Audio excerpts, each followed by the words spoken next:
Hi, it's Taylor with Mom on the Spectrum. And I think in light of recent news, it's especially important for us to talk about how to actually support autistic people. As an autistic mom, I'm pretty frustrated with the conversations happening right now. I feel like, in a big way, some of us just aren't getting it. So, in this video, which is unedited because I like to be as authentic as possible here and I want you to get the real me. In this video, I'm going to share how actually to support us. And I'm so glad that you're here because the best way to support us is to listen to us. I'm autistic. I was diagnosed about 5 years ago. I'm 36 now. I have two autistic children.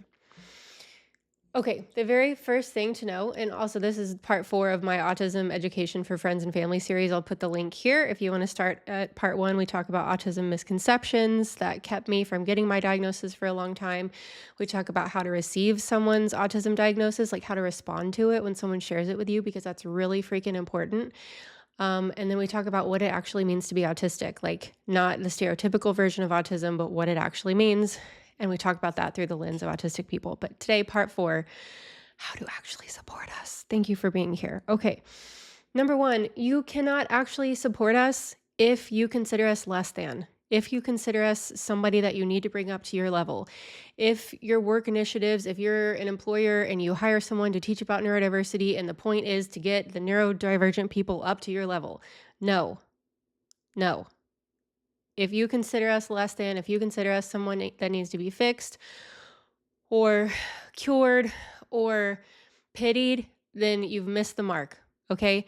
So I'm asking you now to stop and reconsider how you approach autistic individuals in your mind. We're not something to be fixed. We're not something to be pitied.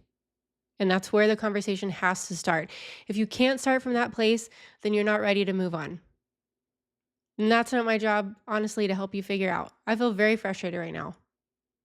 I'm not, it's not my job to help you figure out how to move past that place. And don't put that on other people.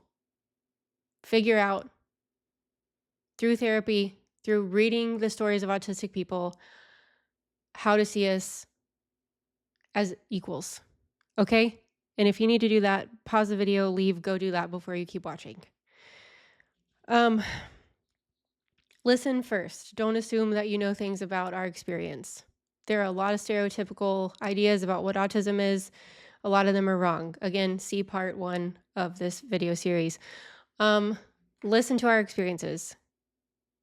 When you speak with us, come from a place of wanting connection. Okay? Don't learn about us to clear your conscience. Like, again, we are people and we're worthy of being known. We're worthy of being seen. Yes, there's anger here in my voice because people just aren't getting it. And I can't get it for you. Listen to us, listen to our experiences. Autism doesn't define everything that we are. That's not all I am. I'm a mom, I'm a sister, I'm a daughter, I'm a musician, I'm a writer. There's so many elements of who I am. Autism is such a very, it's intrinsic to me, but just because someone's autistic, that's such a small part of being able to connect to them. Find other ways to connect to us too. Again, we're not to be pitied. Ask us questions from a place of connection and being curious about our experiences. What kind of support is helpful to you? How does autism affect your life? And you can kind of feel out how we respond to those questions. Do we feel like we want to keep talking with you about that, or do we need some space? And you can ask us do you want me to ask you questions about your experience, or do you just want to hang out? Ask us questions, treat us like a human. Respect our sensory needs. A lot of us don't really want to be touched without permission. So it might sound weird, but just asking things do you want a hug? Do you need a hug? Can I give you a hug? If we don't want to shake your hand, I don't like shaking people's hands and I just don't. So please don't be offended by that. Teachers know this at my kids' school, and I don't like to shake hands. Respect our sensory needs. If the lights are too bright, or if we don't want to meet at a certain restaurant because it's too loud, know that the underlying component of that is like genuinely, we probably want to connect with you. We probably want to be able to hear you and understand what you're saying and like be able to form that connection. And so sometimes that means that we don't want to meet at a certain place because it's too loud or distracting, or we don't like the way the lights are, or there's not a soft place to sit, or the pillows are scratchy. Like, we're not trying to be dramatic or difficult. We just like certain things need to be in place. So like I feel like so many times we are coming from a place of connection. We want to connect with you, but there's barriers in the way. And don't judge us for what those barriers are. Please, like just like believe us. Like believe autistic people. I feel so much frustration and anger today. But also, thank you for watching this video. Sincerely, thank you for watching this video. My anger and frustration is more so directed at like the large scale conversations that are happening about this right now. Understand that like small tweaks, small changes can offer huge relief for us. So like if we wear our headphones or we're stemming, like those things, like if they make you feel uncomfortable, that's on you. Like figure out how to process that on your own. Like if it makes you feel uncomfortable that we're stemming or moving around or like vocally stemming, like there's something called echolalia where sometimes we need to repeat what other people say. Like please try not to be offended. Like if you're having a negative reaction to an autistic person, don't put that back on them. Like figure out how to deal with those emotions yourself. And it's actually, I'm not trying to be mean there. Like if you can figure out how to deal with those emotions on yourself, like if you can emotionally regulate yourself, surprise, like you've just unlocked the keys to the universe. I'm not trying to be dramatic. If you can emotionally regulate yourself, like you're unstoppable. So if you're frustrated or triggered by autistic people, like go figure out how to deal with that. And again, like I'm not judging you, just like emotional regulation is the key to happiness and the key to autonomy and the key to like true fulfillment in life in a lot of ways. Learn how to value different communication styles. Like autistic people just communicate differently sometimes. Maybe it's non-verbally. Maybe we'd rather text you than talk to you face to face. Maybe we'd rather email you. Maybe we say like, hey, I don't know how I feel about this right now. Can I get back to you later? Please learn how to value those different communication styles. If you're an employer, if you're a boss, like please provide expectations in advance for a meeting. Please provide questions in advance for meetings. Please like allow extra processing time after meetings and after new information is given. Circle back. I don't like that phrase, but like circle back. Give people time, especially neurodivergent people. But it's helpful for these things that like they're helpful for everyone, not just neurodivergent people. Give them the opportunity to process and then ask if there are more questions. Autistic people, generally speaking, love to know why. So when we ask questions, we're not trying to be like we're not trying to be difficult. That is like how we can show up better for you, how we can strengthen our connection with you, how we can do better work for you. Let us ask a lot of questions. And if it's too much for you, just say, hey, can you write those down and send them to me later? We'll be happy to do that. Like, yes, just let us ask questions, okay? Slowing down, giving us extra processing time. This isn't because we're slow. Like you should see, like look up the map of an autistic brain. The amount of connections that we make across our synapses are like ridiculous. We are processing so much information and it takes us a while to synthesize it. We're not slow. We just observe so much and just give us some time. Normalize AAC or text-based communication. So like alternative communication devices, those are super helpful. Challenge harmful stereotypes like within yourself, but then also when they come up publicly. Autism does not equal tragedy. Autism does not equal something to be pitied. Help highlight strengths. Autistic people are notoriously loyal, kind, full of integrity. Like we have a hard time focusing when something is unjust or unkind or there's inequality. Like we can't rest. We're very loyal. We're very creative. I know a lot of these are generalizations. We can have very unique problem solving capabilities. Like we are assets. You just have to like learn how to respect our differences. Like a lot of us don't work well with like 9-to-5 jobs. Some of us do, we like the structure, but like a lot of us will hyper focus, especially the ADHD or the ADHD people. we'll like hyper focus and we'll get so much stuff done. And then we need a freaking break. Like, give us some time off. We will do more for you in that period of hyper focus than 10 other employees. So just work with us on our differences. Advocate with us, not for us. Like, that's part of what I hate in these large scale conversations that are happening. Like, we need to be part of these conversations. Pretty much all the autistic people I know, yeah, we want support. We want more money to go into research about autism because there's so much that we don't understand. But we want that money in research to be in the right hands with people who have experience with autism and who have experience in connections to autistic people that they love and care for, like that have a history and experience and a respect and are coming from a place of autistic people being equal and not people that need to be cured or fixed. Share resources created by autistic people. Realize that if you've met one autistic person, you've met one autistic person. There is not a cookie cutter formula to understand all of us. You have to actually get to know us as a human. Respect our boundaries and our autonomy. Autonomy is so important for us. We need to feel like we have control over our choices at work, in relationships. We need to be able to set boundaries, especially with touch, with communication.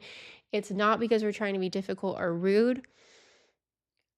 Autism, the root of that is selfism. And this isn't a selfishness. This is like, we are very internal beings. We process things internally. We need time and space to ourselves to process, to understand the world around us. It's not a rejection of you. It's not us trying to be mean or rude or blunt or anything other than just trying to process this unique, complex web of understanding that goes on in an autistic brain. We just it really just boils down to respecting us as people and being patient with differences. And again, going alongside emotional regulation, if you can learn how to respect people's differences and give them space to do that without trying to control or manipulate the outcome of their life or how they make decisions, like, you will be free. You will experience freedom and growth and fulfillment in your life if you can learn those skills. They're so important. Like, if you're spending time like critiquing and speaking into other people's lives about like the choices they're making, like, your life is boring. Do something. Sincerely, I'm trying to come from a place of love. Like, make your life so beautiful and exciting that you don't spend all this time worried about how other people are living their lives. If you're that worried about how other people are living their lives, then look at yourself and figure out, like, go get a new hobby. Like, I say that with love. Go get a new hobby and like leave people alone if you can't be nice to them. Don't pathologize stimming, special interests, or routines. Those are healthy coping strategies for us. Stimming is so great. And actually, stimming is probably pretty good for everyone. We're all stressed the F out. Like, stimming, just like get stuff out of your body. Go dance, go run, go like move and shake and like just go touch grass, everybody. Like, go outside and move. I'm so worked up today. We need each other. And we need to treat each other like equals. We need to spend less time on screens. We need to treat each other more like human beings. We need to remember that just because somebody in leadership says something, it doesn't mean that it's true. The truest thing is to connect to your own intuition and your own body and the signals that your body is telling you what is right and good and true and worthy of your time, and then listen to the red flags when something doesn't feel right. Okay, and then long-term allyship, okay? This is why I don't, like, I appreciate Autism Acceptance Month. I appreciate Autism Awareness. Those things are great, but it leads to this, like, one-time focus of autism. Like, I'm autistic every day. Just because you're here watching the video, thank you so much. Keep learning. Like, read autistic people's stories. If you have autistic people in your life, ask them what resources are helpful to them. Read a book that means something to them. Watch a video that means something to them. Follow up. Ask a question. Ask them a question and get to know them better. Check in regularly with the autistic people in your life. Even just say, like, hey, I was thinking about you today. Or, like, okay, there's something called pebbling. Like, I think, what do penguins do this, or otters? Like, they like find cool pebbles that they like and they give them to other penguins or other sea otters. I can't remember who does it at the moment because I can't access that part of my brain right now because there's like a lot happening. Um, like, find something cool to share with them and just share it with them. We like that kind of stuff. And then be open to feedback without defensiveness. Like, we're not, that's another life skill. Like, if you can receive feedback without taking it personally, you're going to be free. Okay. And if you really want deep, meaningful connections with people, you have to be open to receiving feedback. If you can't, then like you're going to cut off connection. You're going to cut off the ability to keep growing. So if an autistic person says, hey, when you said that, it upset me, or like, it would be helpful for me if you could do this, like, they're sharing that with you because you're an important person in their life. If they didn't care about you, they wouldn't share those things. Okay. Supporting autistic people means respect, not rescue. It means listening, adapting, and valuing us as we are. One way that you can support me, if this video has been helpful to you, please like this video. Please subscribe to the channel. Check out this autism education series for friends and family. I really have put so much love and thought into it. This is what so many people in our community are wanting, because we want to connect with people in our lives. We want to be better understood. And this series is designed to do that. It's designed to bridge the gap between loved ones and autistic people, bridge the gap between us. And also, if you think this hoodie is cool, because it is, you can check out, this is my comfort hoodie. And there's so many pockets, and also there's pants that match. And if you're looking for like the most comfortable outfit in the world, that's really not hyperbole. This is something you could actually do to show autistic people that you care about them, is say, hey, I know sensory needs are important to you. You can check out the link for comfort gear in the description. I wear it all the time, and I'm willing cooler weathers to come into Texas. It's fall, but we haven't gotten the memo yet. So I'm here in my hoodie pretending like it's cooler than it is. So check this out, link in the description. A portion of the proceeds come back to the channel. And thank you for watching. That's all I've got. I'll see you in the next video. Bye.